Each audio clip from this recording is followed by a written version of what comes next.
is up, everybody? Welcome into Tom Curran's Patriots Talk podcast. After the Patriots 20-10 win over the Carolina Panthers, I am joined by the Senator Phil Perry. He's adjusting his shot, or maybe we have Phil in 360. I don't know. For those of you listening at home, you don't know what I'm talking about. But Phil, I don't give the first single flip about the final score. What I care about, it's a lot of good things that happened for the Patriots tonight individually, and I think collectively. But we got to start on the offense because that's the biggest X factor to this team in 2022. 2 poor drives to start the game. Matt Patricia was the play caller. Third drive, nice 3rd and 5 pickup to Nelson Agholor. And then the Patriots motored into the end zone on Mac Jones' final drive. How important was that last drive to get some success, do you think, buddy? And say hi to the people. I never really introduced you. Hi, people. I think that was massively important. Didn't you? Because just imagine how you'd feel. Who cares what we would say, right? We would say what we would say, which is, boy, trouble on the horizon. They couldn't really string together multiple consecutive periods, even on their best day of practice offensively on Tuesday against the Panthers. It wasn't like they lit the world on fire. It was just they had shown some signs of being competent. But then Wednesday was a little worse, and then they come out in a preseason game against backups mostly for Carolina, and they can't get a first down. Boy, problems. So the fact that they were able to put it together on that 3rd drive, I thought was huge. Mac Jones said it after the game. When you haven't played in a little while, he means when you haven't played in a real game situation in a little while, those kinds of things happen. He was referencing the missed throws that he had on his first 2 drives. But I thought that 3rd drive, key 3rd down pickup to Nelson Agholor, recognizing a blitz, hot route, good for the both of them that worked. And then a really well-placed deep ball. I don't think he could have handed it to Agholor any better down the sideline for 45 yards, which sets up the touchdown. I think those 2 plays in and of themselves really shifted how you feel about your week and your summer so far if you're on that Patriots offense right now.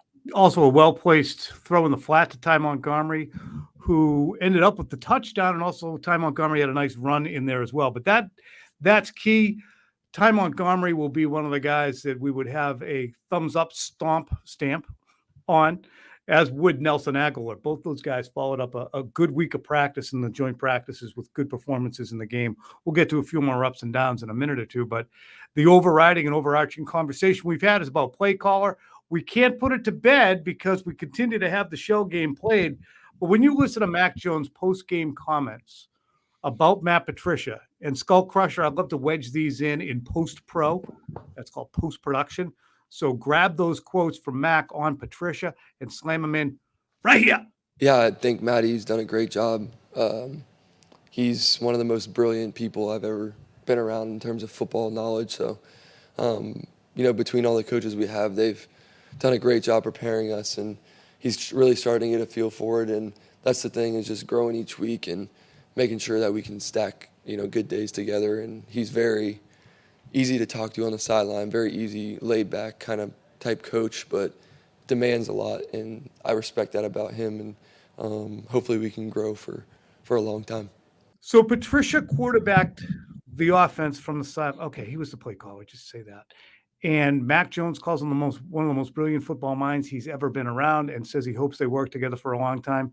To me, if he's going to be as close to the offense as he's been for the portion of training camp so far, and then do this much work, then get that kind of praise from Mac Jones, my conclusion is that in 3 weeks or so, when the season opens, it's probably going to be Matt Patricia, unless he really turns into a complete boob over the next few weeks. It'll be Matt calling the plays. Phil?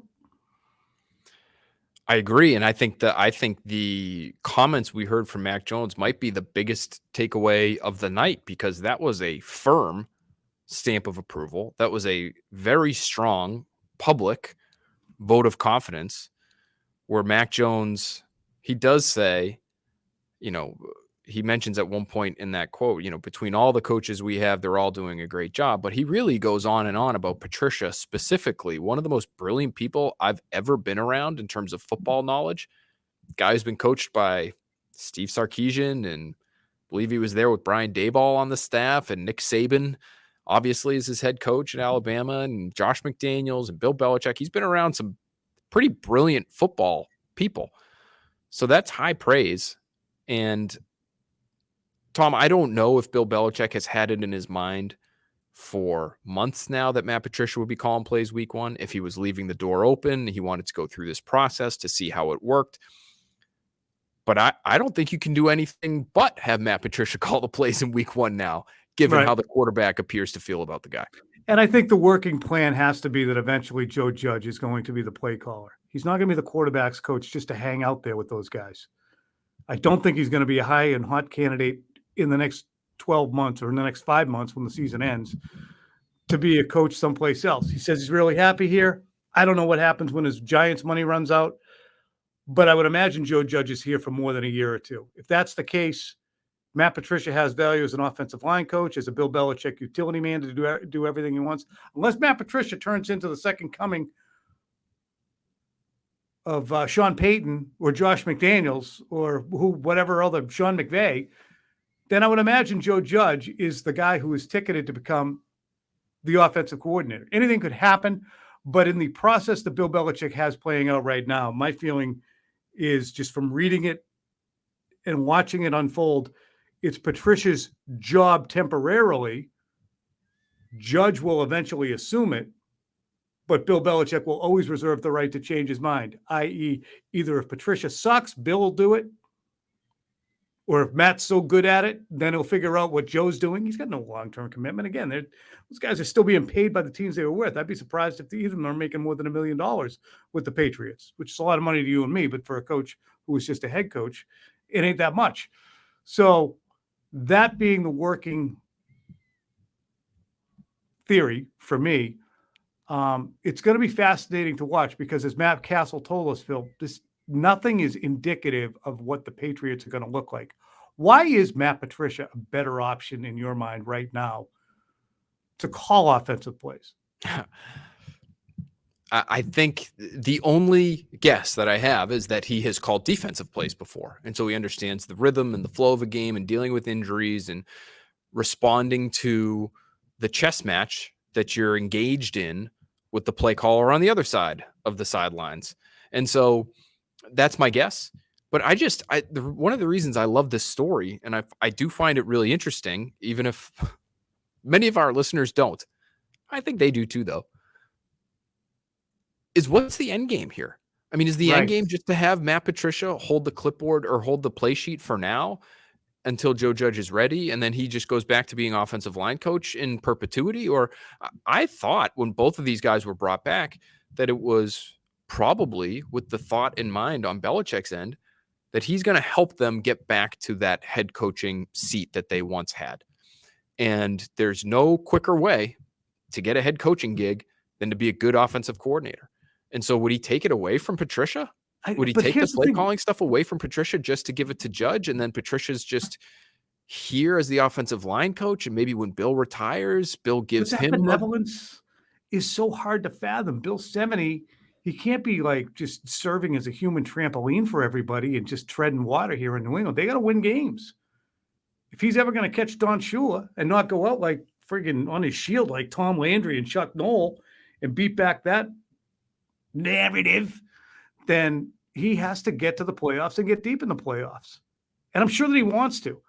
So I can't imagine that he's it's like a friggin' coaching co-op. And I'm not fighting with you on this, but that's no. I think he thinks he is genuinely smart people that will help him win games in the here and now. But there's a reason they're on the offensive side, and I think it's to help them along. It's very clear across the league. It's part of the reason why there are so many initiatives now to help minority coaches and prospective head coaches get them on the offensive side of the ball, get them into quarterback coaches' jobs, get them into offensive coordinator positions. It's because that's where the game is going. That's where head coaches come from. It's an entirely different conversation, too, when you think about the ascension of Patricia and Judge to one of the most prominent jobs in the NFL is they didn't go through that minority coaching hiring process that the league has now mandated. They haven't named them, so it's not like they skirted it, but They didn't interview a minority coaching candidate for an offensive coordinator because they just we're not going to have one. So again, that's another layer. It's a story for another day. Well, and I also find Bill Belichick's answer tonight interesting too. You mentioned the shell game. It doesn't look like a shell game because Matt Patricia called the plays from wire to wire. But when Bill gets to the podium after and he's asked about it, he says, well, Matt was relaying the play calls to the quarterback, but selecting the plays themselves, that's a whole nother process, and that's, essentially saying what he said before, which is, we don't really have time to get into all that, like almost making it sound like these plays in preseason, which they very well may be the preseason plays, because who cares about preseason? They might be scripted. And so it might just all be literally from 1 to 20 on a piece of paper for Matt Patricia just to read off a script. But it sure did look like a dress rehearsal type of deal. And then you hear the quarterback talk about the guy who was in his ear all night in the terms that he did. And I don't think if you're Bill Belichick and you thought about maybe going a different direction, maybe Joe could still do it. Maybe I'll do it. Maybe Bill still thinks he might do it come week 1. I don't know. After hearing Mac Jones talk about Patricia the way that he did, I'm not sure you could do that. Yeah. And you and I both know you're saying that, but in the next breath, if I asked you, you would say, but Bill would do whatever he wants. Bill does what he wants. Bill does what he wants. But I think that's to make life easier for himself. Who are his 2 most important employees to a large extent right now? Mac and Matt. Right. In many ways. So if he has a good relationship with them, which by all accounts, I'm sure he does, because Bill's not a dummy. He's not going to start a fight with a really important employee. Tom, what just happened for the last decade? Never mind. I would think that he would want some. Yeah, I would think that he would want to give Mac Jones some sort of say. I know. I'm just laughing at what just happened with a really good quarterback. I know. It's crazy. Can I just ask you one thing more about this? Yeah. Is the audition for Judge over? What was the end game there? I don't think it's over. I think it's okay. You did fine. We got to get ready for the season now, though. Okay. So remember Brady in the Deflategate year?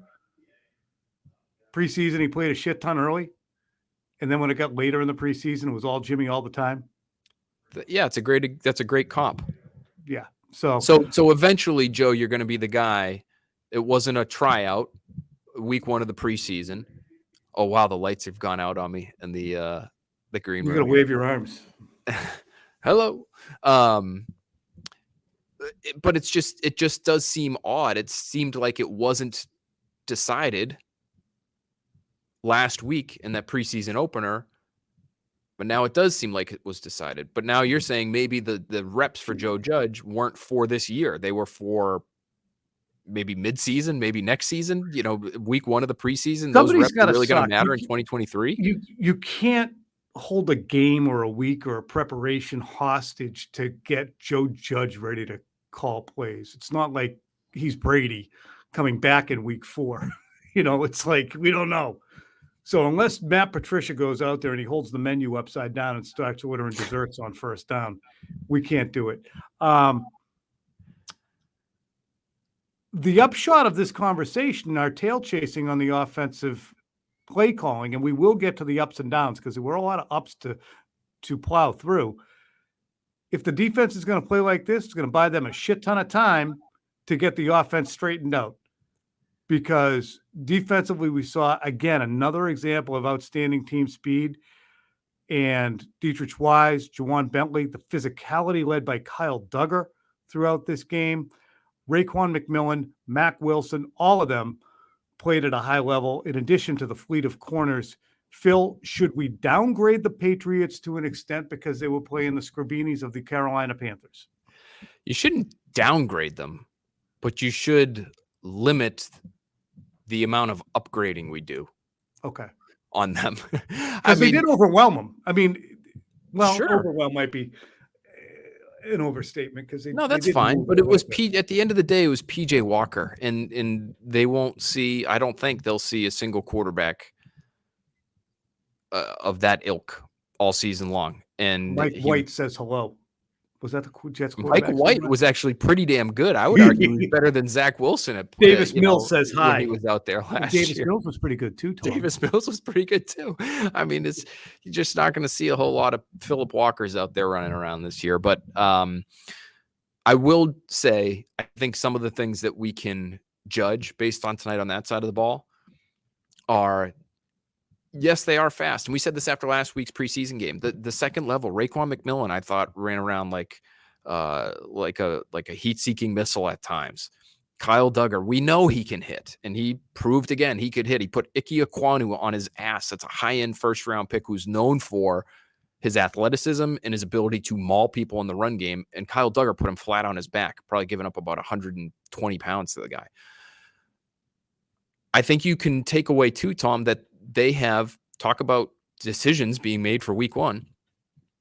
It looks like the second corner spot has been decided to me. I think John Jones is the guy opposite Jalen Mills to start the year. And I think that's about as good a choice as you could make. I like the willingness to move him out of the slot and put him outside if he's your best option. I think he's their best option out there. And then it opens up the spot in the middle, the star position, for Miles Bryant or Marcus Jones or whoever they think deserves to be inside there.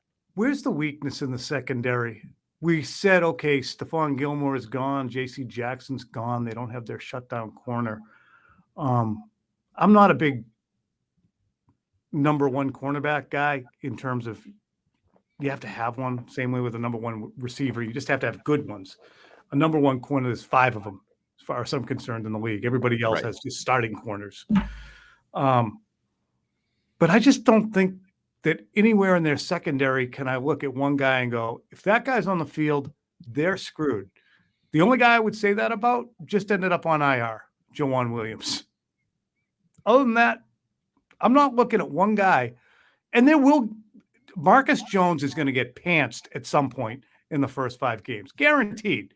So will Jack Jones. Jonathan Jones is going to get tree-topped by somebody.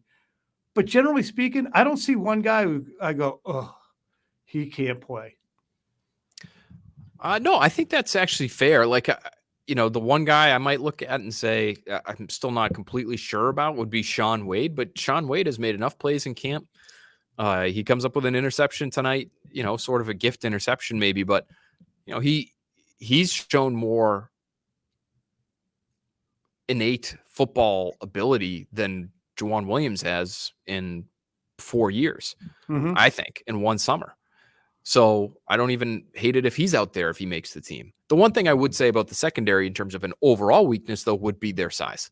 If you have both Marcus Jones and Jonathan Jones running around out there against the Buffalo Bills, and they put Gabe Davis in the slot at 6 feet plus on Marcus Jones, and then Jonathan Jones somehow ends up on Stephon Diggs, who's not a huge guy, but has size on John Jones, or Dawson Knox is running around in the secondary and the Patriots are playing zone, like, they're going to give up a lot in terms of height and length to a lot of different matchups over the course of the year. And so that's something that they're going to have to battle if those guys play a lot together.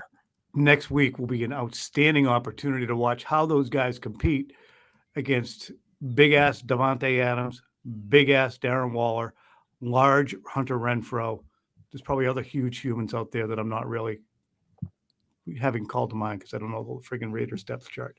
But that'll be a good take. And Phil will be on the ground out there. What's that guy? I will be on the ground. I just think, especially for a team that it looks like wants to play a lot of zone, the way around it would be to say, well, let's mix it up. Let's play man. So Mills can take Javonte Adams in the Raiders example. And, John Jones can take Hunter Renfrow, and then Kyle Duggar can take the tight end. That's all well and good, but it doesn't look like a team that wants to play it exclusively man like they have in years past. So it's something they're going to have to work around. That's all. And if you're playing zone, you better have guys who can move quick on the ball. And it seems like they've added that quickness. Right? I mean, definitely. Yeah. They have guys that can cover space for sure. Yeah. They've got good athletes and good speed out there. All right. We're 21 minutes in. It's getting late in the evening. Let's talk about some ups and downs. Say it again, bro. I was just saying you got a big golf match tomorrow. Yeah, Senior Club Championship. Trying not to start 8-7-7 as I started in the club championship just a couple weeks back. We are going to be aiming far right on number 1 instead of snap hooking it into the range for out of bounds on the first hole. LeBaron Hills Country Club. Phil, give me some ups, and there were a few of them out there tonight. Oh, how about let's zing and zang with him? I'm going to give you Cole Strange. I'll hit you with a Cole Strange for an up. I like that. I thought he looked good on some of those wide zone plays, especially. You were actually the one who pointed that out. I think he did have a penalty at one point in time, but that's okay. That's going to happen.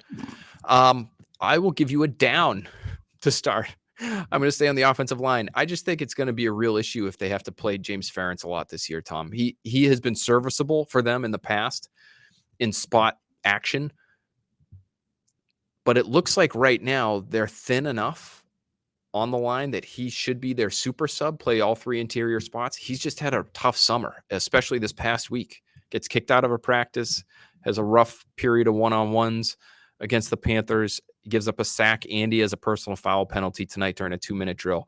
I worry about their offensive line depth. You know, those guys are going to get hurt, unfortunately. I just don't think they have the depth that they've had in years past. That's all. Going to double down on your down with another down. That's Kendrick Bourne. Kendrick Bourne didn't play. Bill Belichick said he was not available.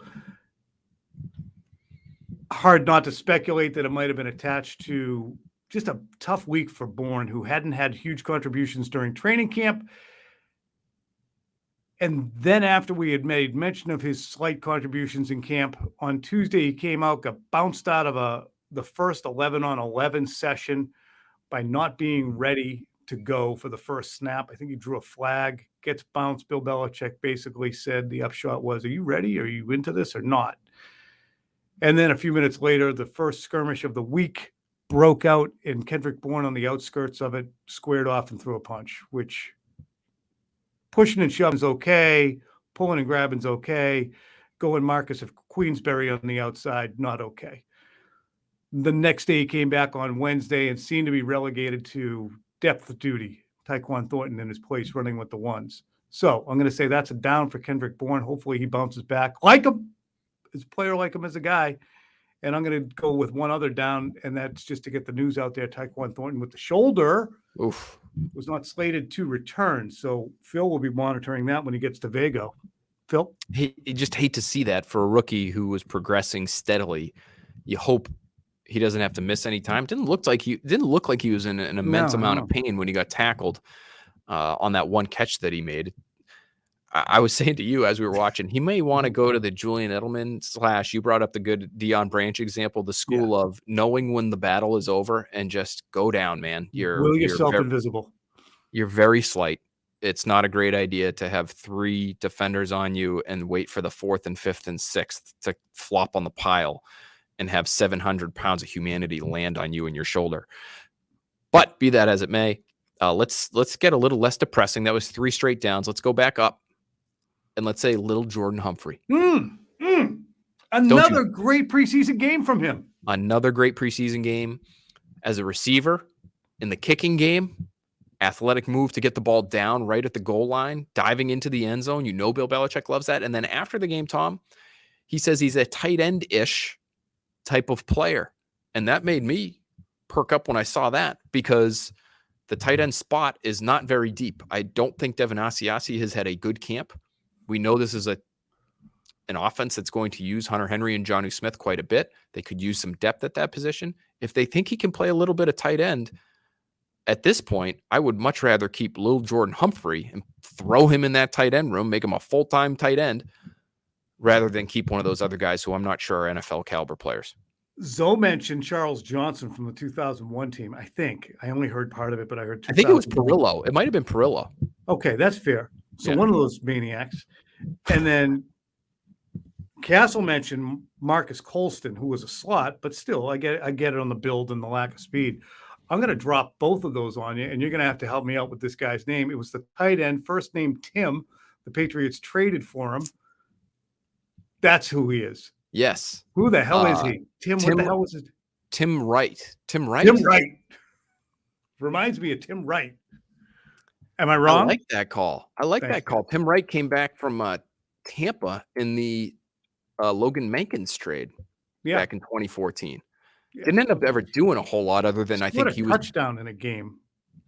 Yeah, and I think he was the locker room barber. But that ilk of tight end. Yeah, I like that comp. Listen, again, I would take him right now over Asiasi or Dalton Keene or Sokol or any of those guys right now. Before we get to more ups and downs, You know what? I'm going to rapid fire the ups and downs, and then I want to ask you the last thing is just about those positions that are loaded up. J.J. Taylor's an up.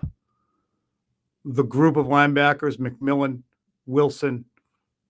Where the hell is Cam McGrone? But be that as it may. Juwan Bentley are ups. Dietrich Wise is an up. Did I say Jeremiah Johnson-Taylor? You did. Josh Uche, he comes up with a sack early in this game. I give him an up. I'll give Happy Zappy. I don't care about the pick six. He's just a ballsy little guy. Throws hard, makes plays, scrambles around. It's not a gimmick guy. He's pretty good. Come on. He's fine. I don't know. All right. He's okay. Sam Roberts, did he do something when I was out? Sam Roberts, like Sam Roberts, it was either a sack or tackle for a loss. But how about not only Sam Roberts, but DeMarcus Mitchell with the strip sack in the end zone? And I believe it was Sam Roberts who fell on the ball for the touchdown at the very end of the game. So I like that play from DeMarcus Mitchell, undrafted rookie out of Purdue. Tom, they've used him a bunch on special teams. I think he has a real chance to make the roster, as does my next up, another undrafted rookie, Brendan Schooler. Long flowing locks out of Texas, really good athlete. He's playing on all the special teams. I think he's going to make this team as a core special teamer. With all that said, I think Phil is working on, and strike me dead if I'm wrong. Well, you don't have to go that far. Wish me an 8 somewhere on my front 9 tomorrow. If I'm wrong. Are you doing a roster projection? I am. Oh, thank God I want an 8. So that being the case, I'm looking at 3 quarterbacks right now because Slap Happy Zappy's making the team. He probably was making the team even prior. But we have 3 quarterbacks. I'm not going to get into all the different positions, but they're heavy at corner, they're heavy at wide receiver, they're heavy at tight end, and they're heavy at running back. Some good players are going to get lopped. Do you have some news on the wide receivers, by the way, that we can just squeeze in here? I've just to squeeze it in.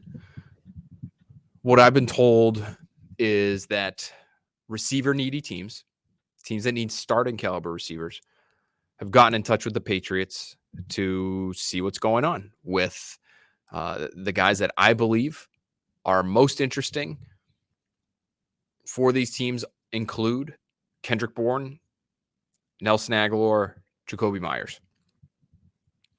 Now, I don't believe the Patriots are in any rush to move on from the receiver depth they have, especially now, who knows the seriousness of Tyquan Thornton's injury. But Devontae Parker's been injured. I don't think they're dying to get rid of a guy. But conversations I've had, it does seem as though, even though Bourne doesn't look like he's doing so hot right now, missing a game, getting kicked out of a practice, he's been very quiet this summer. His contract is so team friendly. I think that makes him likely to stick in New England. But this team is still very tight up against the cap, Tom. And Nelson Aguilar, even though he's been one of the stars of camp, he was one of their best players again on Friday night against the Panthers. He makes a lot of money, and it would free up a lot of cap space if they were able to deal him. And so if there is one of those receivers dealt, I could see it being Aguilar. And he had a good night, so he's a thumbs up mother scratcher tonight as well. He is. And you know what? If you're the Patriots and you are, again, I don't think they're looking to deal one of these guys, but not the worst thing in the world to put on some good tape for the rest of the league, right? Got to get good tape out there. If a trade is something you might be looking at. It's Saturday night. I feel like we put plenty of good tape out there right now tonight. You're doing a roster projection. You're heading to Las Vegas. I'm teeing off in like 7 hours. And I'm going to finish this coffee and probably have some Josh Bledsoe's got to make the roster too, right? Phil, I got to go. I want to go home. Josh Bledsoe. We didn't even mention him. It felt like that forced fumble was 7 years ago. Bledsoe, I love you. I'm way over caffeinated. All right. You did a great job tonight. You hosted post-game live. We had Castle. How can Castle look even younger tonight than he did? It was bizarre. He made a lot of money. He's doing whatever the rich people do to make themselves look more younger. Hair and looked younger. Yeah. All right. Have a good weekend. You too. Skull Crusher, put this thing together, send it out to the people. They'll see it in the morning. They'll be giddy. And everybody, Phil's going to be in Vegas starting Monday. We will have Quick Slants on Tuesday. Better product coming up this week, I promise. The delay with K. The delay with K will be erased. Peace out, Girl Scouts.